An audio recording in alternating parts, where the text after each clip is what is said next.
Hello, ladies and gentlemen. I would like to start our Saturday's chess show. My name is Sasha Starr, and this is IBM TV. And I would like to introduce my esteemed guest, Professor Ken Regan. Thank Hello, you how are very you much. today? Yeah, I'm glad to see you after a few weeks that That's you. right. On vacation, I was, yes, and Absolutely. traveling. I hope you had a good vacation. Very good. Got some sun anyway. Yeah, okay, that's great. Today, I would like Ken let us know what's the latest in your affairs with FIDE, the reports that you just finished creating, and what's something new that we would like to know. Well, it's a very difficult situation. This has actually been the busiest time all year because it's the conjunction of the online Olympiad having started, the World Youth Rapid Cup, which has been going on for a full month, reaching its final stage, the European Individual Championship, and some other tournaments around the world. Usually I have a rhythm where I screen events once a week. I get the latest update from ChessBase and the Week in Chess on Monday evening, and that's a relaxed pace. Well, when chess is in person, there's usually not a whole lot of action. There's some, but a tolerable amount. Unfortunately, chess online is a much higher frequency rate, and that is proving through. And the Delta variant means we're going to have online chess principally online through next spring, most likely. So now we have essentially three forms of chess. It's a live, online, and hybrid Right. chess. Would you go that far as to see three different possibilities? Well, a hybrid is essentially the same as in person, from what I see. So, I mean, it's effective. I don't know. Maybe I've had one case with it. I'd have to go back and look, but otherwise, it's been that and the in-person chess tournaments have been a very good test bed for my rating calibration, which is a very important responsibility. So the other main reality in chess on the whole, which is going to be worse for until normality really comes, is that the ratings, especially of improving young chess players, are incredibly out of date. Okay. Now there is an overlay of two phenomena. One of them being that the ratings of improving players lag anyway. It takes the rating system a long time to adjust, and this is what occasions a lot of discussion about how big to make the K factor for young players. Okay. But the kind of phenomenon that I'm seeing is I can show it, exemplify it by a diagram where, because there have not been rated tournaments, and it's not even universally agreed to rate hybrid chess, a lot of young players' ratings have been frozen, but their brains have not been frozen. They have been increasing in value for a long time. So if we look at this, so I made an article on the blog that I co-write, the Gödel's Less Lauder blog, called Pandemic Lag in Chess Ratings and What Other Measures of Cognitive Development. I mean, school ability faces the same issue. Testing, which is how we rate people at school, is less reliable when done online. Offerings of the SATs, et cetera, have been disrupted. So this is creating a lag in our measurements of cognitive development, of which the chess rating, however, is the clearest example. And here's an example of the winner of the U.S. Women's Junior Champion last year. Her rating has been entirely frozen over the pandemic. This is her FIDE rating. But you can easily project it. It would have gone up another 100 points normally. Absolutely. So I fitted a formula for that. So instead of her being 2384, I've estimated her, I think, at 2467. I'm not sure. USCF rating is 2457, but there's USCF inflation. So with her, anyway, I could fairly accurately regard her as being, your 2470, and that worked out with my formulas. But the real difficulty is the fact that there are currently players 10 to 12 years old that are experiencing what you see on the part of her rating graph when she was 8 to 10 to 12 years old, a very explosive growth. Okay. And I've measured that for players under 13 years of age at about 25 ELO per month. So now over 16 months of the pandemic, that's 400 ELO. Oh, wow. And it makes the ratings completely out of date.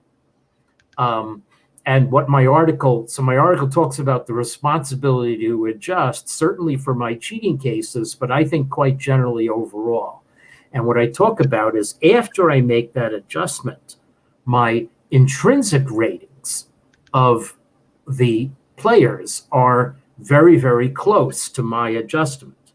So that's the point. My work has the unique feature that I have a model that can judge by quality of moves what your actual rating level is on the consistent FIDE standard scale, which I also show has been quite stable since the 1970s. It has not been subject to a huge amount of rating inflation. If anything, the opposite in the past 5 or so years. So quite regularly, I'm making these 400-point adjustments. And quite regularly, I'm coming within 40 points of the truth. So that means my adjustments are fairly accurate. Wow, wonderful. But the question is, the ratings, how can we reflect this officially in FIDE? And the rating system has other geographical issues as well. So I come out at the end of the article arguing that my work should be used in a reset of the rating system. I mentioned the case of Susan Polgar as a partial precedent. Yeah. But one aspect of this is that if you're playing a young player, okay, so player our age, play a young player, there's the first phenomenon of rating lag. We know the young player is better than the published rating. So we're going to expect to lose rating points, and we do. It's one of the privileges of old age. And rating points are captured by the improving youth, and because chess ratings are, well, they're not quite zero-sum because there are different K factors, but points won in battle are points lost in battle. That's just how it is. But because of the pandemic lag, there's an extra effect. The youngster's rating is 400 points out of date because of changes that should have been reflected but haven't been. And whether you win, lose, or draw against that youngster, if your own K factor is 10, you're losing 5 rating points on the game. That's even if you win compared to what it would have been. And those 5-point losses are going to have the same effect as if we subtracted from oldsters ratings, which I'm not advocating at all. I did estimate ratings in the U.S. Senior Championship as well while doing this tournament, including what happened with our friend Alex Yermolinsky. Yes. I was hoping he would be on as a guest again so that I could, he'll be here, yes. Talk it over with him. So anyway, so I've written this article. It's gotten some reaction from FIDE, but I'm saying something radical, and it's always difficult. So sorry, actually right here. So I talk about the point remains that my work is uniquely capable of informing the state of ratings in a radical manner. The pandemic has created both a need and an opportunity for a reset that could solve other issues such as geographical variation in ratings while ensuring that they're all on a common scale.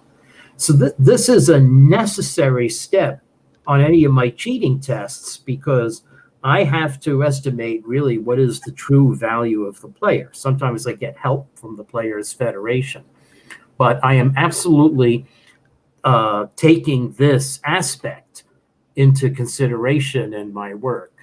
And sometimes wondering if other people are as aware of it. Very interesting. Ken, I think very soon somebody will start organizing chess tournaments for unvaccinated people, cheaters, Oh and, dear. and other chess criminals. So they will be all playing. There will be no tests, no cheating following, so they can cheat as much as they want, and let them enjoy and have a good time. Don't tell me about unvaccinated. I mean, I was watching a Buffalo Bills preseason football game just before coming on your show. And the Buffalo Bills famously have a quarterback who does not want to take the vaccine, and one of his star receivers ditto. And there's speculation that they're only one of only 4 NFL teams out of 32 that are under the vaccination target. Oh my! So, well, I saw a different sport before our show. I saw the soccer game between Liverpool and Chelsea. That was absolutely a fantastic game. It ended 1-1, but at the end of first half, Chelsea was leading 1-0, and there was incredible. There were like probably all 20 players on the line of Chelsea's goal, and eventually it was determined through video, and the referee went to see video one more time. It was determined that there was a handball. So first of all, he gave this player, Chelsea player, a red card. So he was ejected from the game, and a penalty kick, which Liverpool, of course, scored. And second half was no result, although they had extra player for all half. But Chelsea defended absolutely fantastically. So that was quite interesting game. I think, what we'll do now.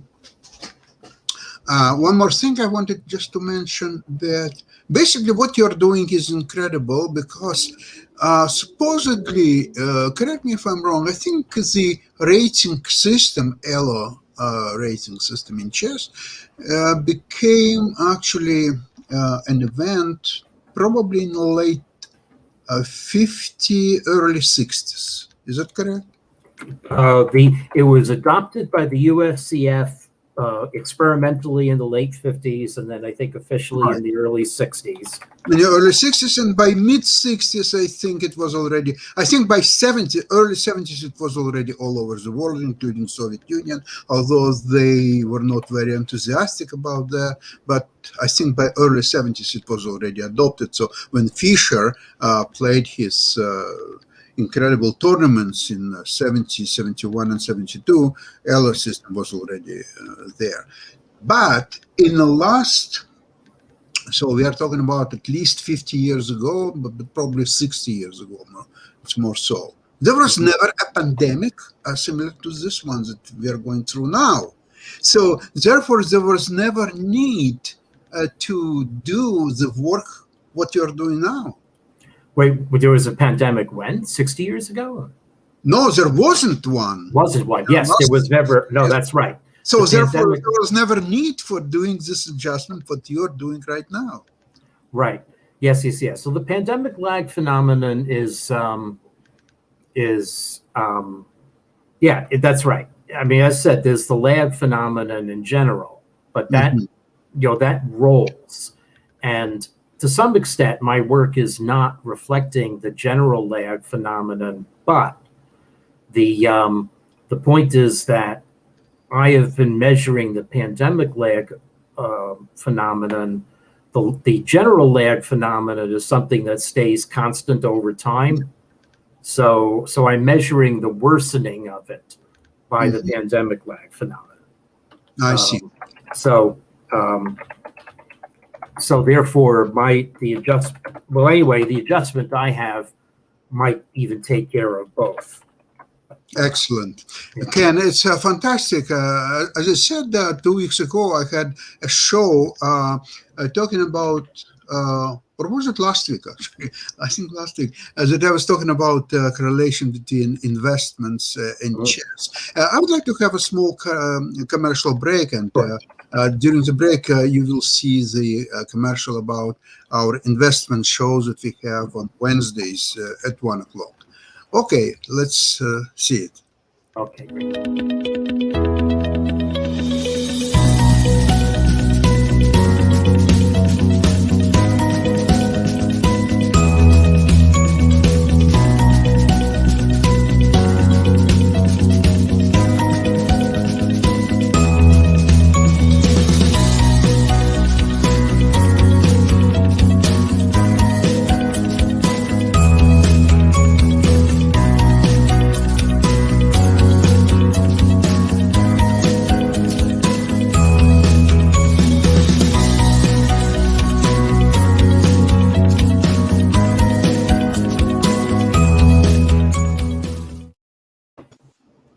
Yeah, okay. This commercial, of course, in that show, as I had a brief discussion with Ken about correlation between chess and investments. And one thing which is common for both chess players and investors is that you and only you are one responsible for your decisions and sometimes, unfortunately, mistakes.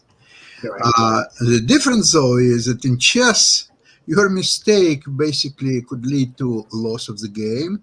You will get a big fat zero, and you're going home to prepare for next game. Okay, in Right. investments is a somewhat different situation. Your loss is not terminated by anybody except yourself.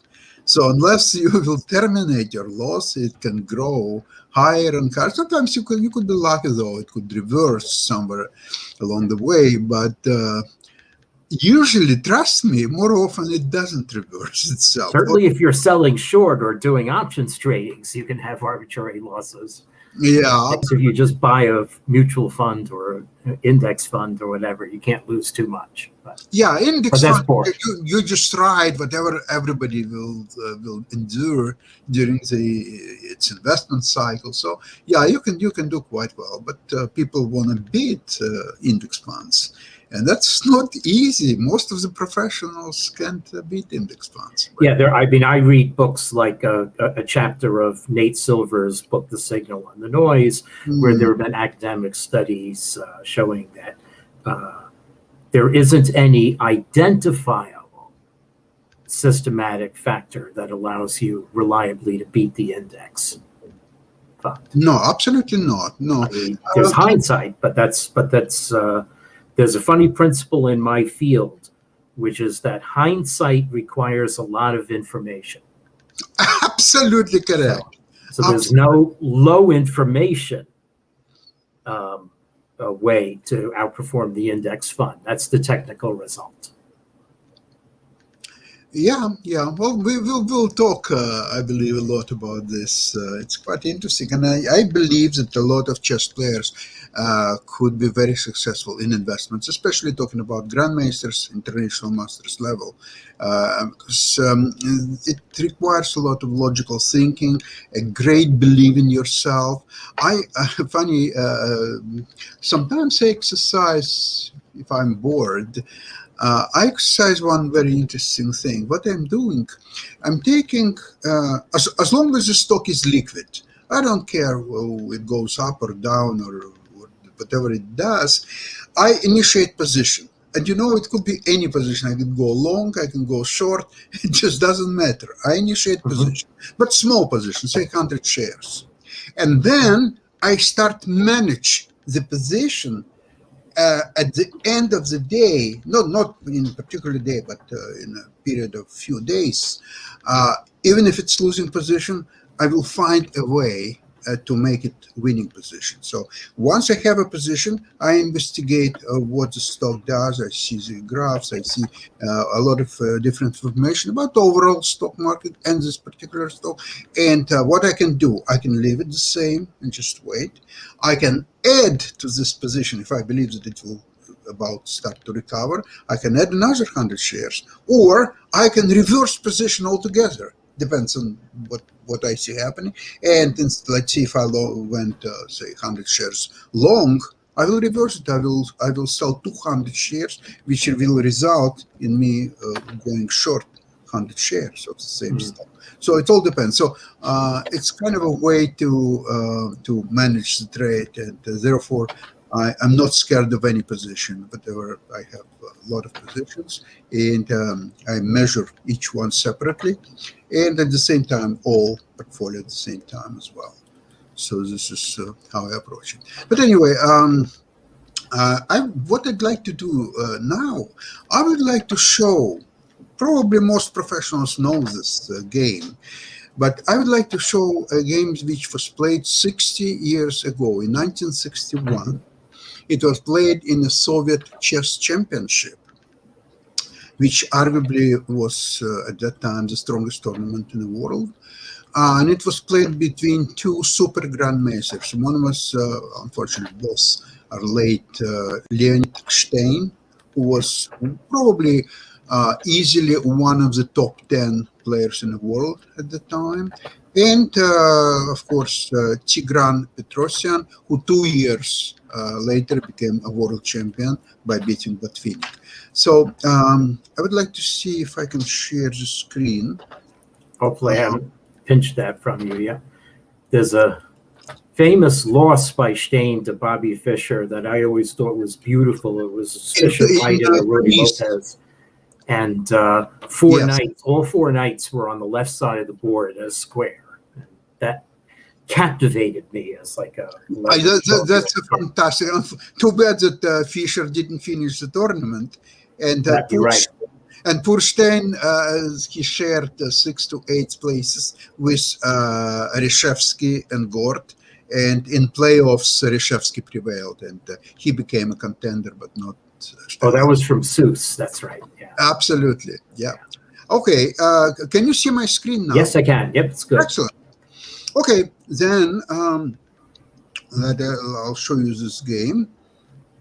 So white is Leonid Stein and black is Tigran Petrosyan. So we have French defense. It's another, or some people call it classical variation. And it's a very aggressive move. I think Fischer later on became fascinated with a4 and bishop h3 in some variations. Now this is also unusual. I think king f8 is a more usual move. However, let's see what's happening here.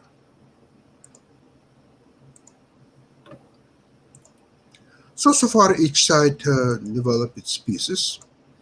However, knight g6, I'm not sure if it's a good move.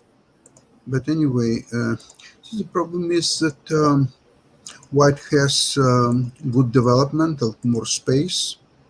Yeah, black is going to find it hard to connect. Now look at this move. He's taking, usually people are taking to direction of the center, but now he's going off center with his pawn because he wants to open his rook, which now attacks f7.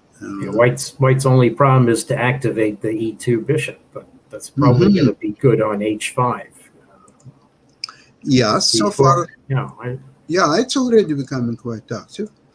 And of course, white now has a little bit the deficiency in his pawn structure, the double pawns on c and g5. Yeah. But in middle game, and quite sharp middle game, because it's very unclear what black is going to do with his king at this point. Anyway, now he's preparing, of course, bishop h3 in some variations. Yeah. So Petrosyan has nothing better to just take pawn. Of course, he's very swiftly develops. Oh yeah, see, black is minus a piece for defense now. So exactly. Bishop on a4 is quite useless at close draws. Okay, so now you have... we need to go to g5. Oh my gosh. Okay, now he's preparing just double his rooks on f5, and it's unclear what black is going to do about it. Actually, that's happening right now. Yeah, now bishop h5 is obviously a threat. So he's defending. And now what? Now your rook is attacked on h6. So he's playing back to h7. Ooh. Okay. Yeah. Yeah, That's the end of the game. There was no more moves. Of course, if take, then queen g4 knight f8. easily. And what drops then? Well, let's see. Well, oh no, just hanging. Oh my gosh, it's total annihilation. Yeah, he just takes everything. Did black resign? Yeah, black resigned in this position. Actually, rook h6 probably was not the best move, but anyway, this is Petrosian in his career. It's very seldom that he would lose his game in slightly more than 20 moves. I think it was 26 move, bishop e6. It was very seldom happened to Petrosian, but that just show how talented the late Leonid Stein was. Yeah, okay. Let me just. I think next time I will definitely. You just reminded me about this beautiful game of Leonid Stein against Fischer. Fischer had white pieces. I remember that game, and it was a real pass. And I will definitely show it. Yeah. Yeah, it's a very good idea. Okay, so I will stop sharing the screen.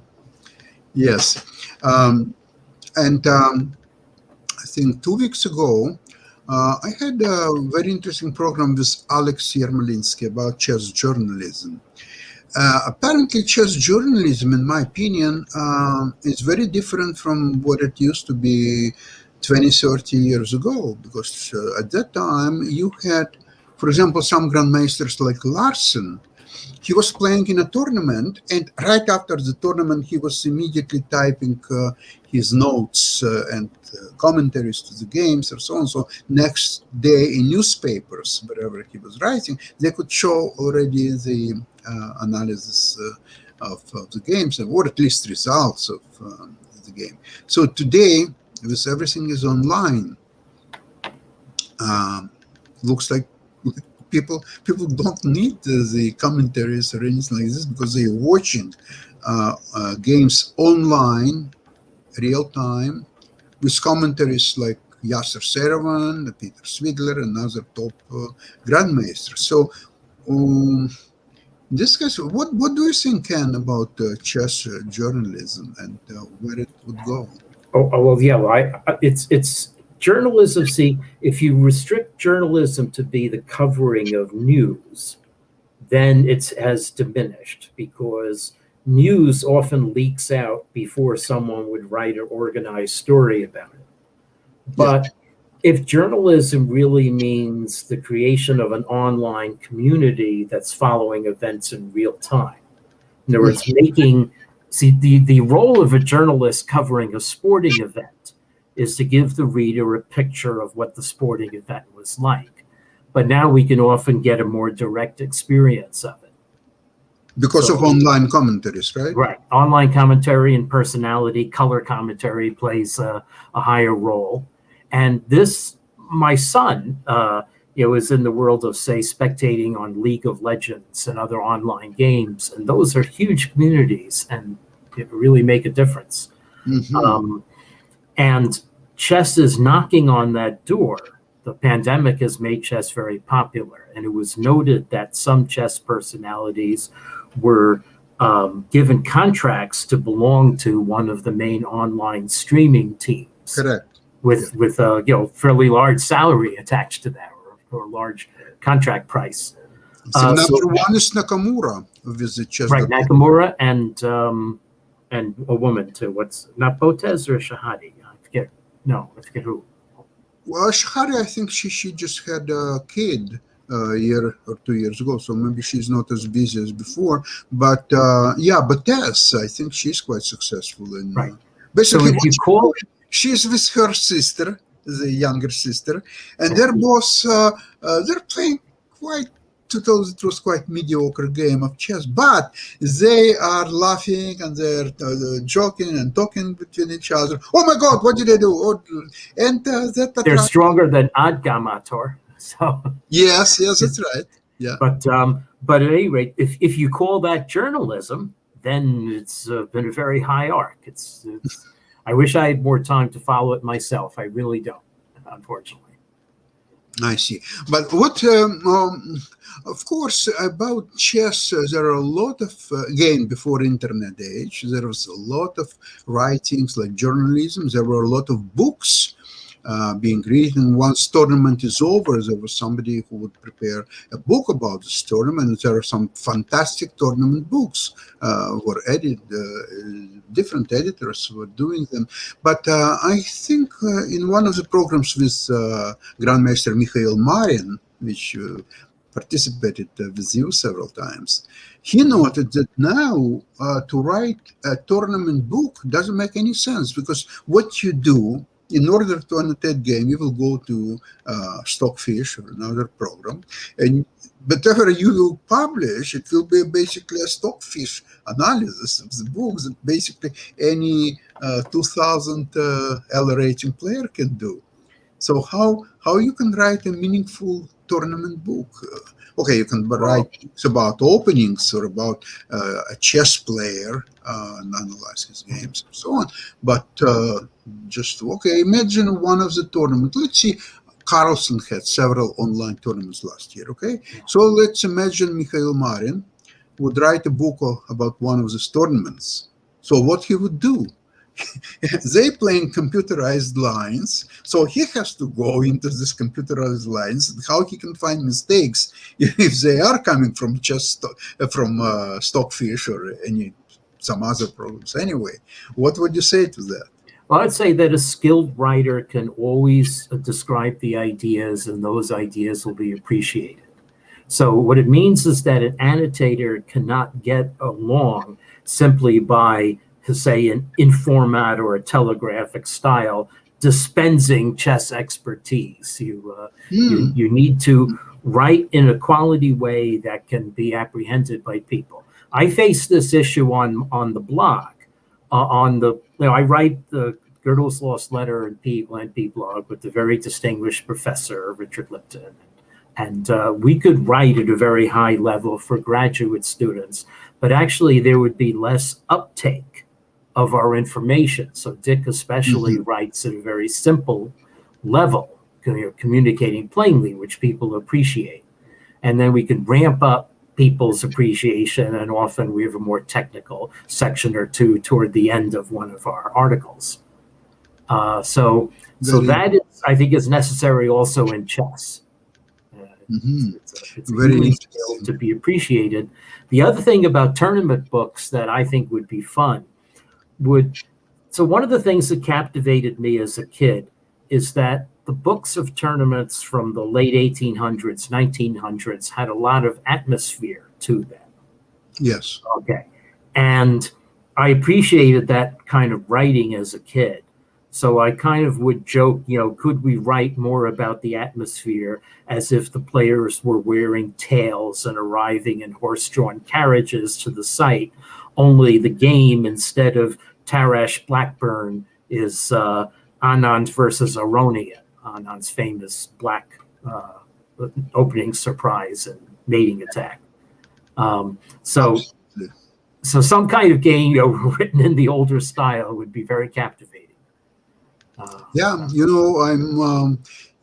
when I have time, when I would like to, when I'm not doing anything else, and I would look into chess, I found myself, maybe it comes with age, that I more enjoy older games from the 19th century, 20th century, than today's games. For example, I don't know if you followed this just finished Grand Chess Tour tournament. Yeah. Yeah, have you seen the games? I have. Well, my analyzer has seen the games. I haven't had time to look at all the games, but yeah. I see. Well, some of the games were quite interesting or so on, but you know what? For some reason, I enjoy more games from the older times. It depends. Well, for instance, at the Sinkfield Cup, there was this draw between Caruana and MVL, where Caruana blitzed off his first 30 moves. He had more time with the increment than when he started because they were all preparation. And it's a very complicated Sicilian line where white has a nebulous attack. And even though the stockfish engine in the chess bomb window shows black half a pawn ahead after white's 30th move, the position clearly looks more dangerous for black. It's an enterprising position to play for white. And Vacher-Lagrave did very well to hold the draw. But the fact that it was prep for Caruana kind of made it antiseptic. I didn't follow what the commentators were saying, but since Caruana was blitzing his moves, they had less time to appreciate the position anyway. So I would like to see a write-up explaining what are the ideas of that position, rather than, oh, the computer says, play white's moves. And actually, the computer doesn't say to play white's moves. I wrote a note to the tournament organizers saying, hey, even though my screening test doesn't remove book, it still gives a fair score to, or can't remove prep. I don't know what prep is. It still gives a fair score to Caruana's play in this game. So. Well, anyways, I think we are going to discuss it a little bit more as to today's chess versus chess from older times. I have my own opinion on that subject, but I will tell you next program for sure. Okay. And have a great week. And same to you, yeah. Thank you, everybody, for being with us. This is IBM TV Chess Show on Saturday. Thank you very much, Professor Kenneth Regan, and my name is Sasha Starr. Bye-bye. Have a great week. Okay.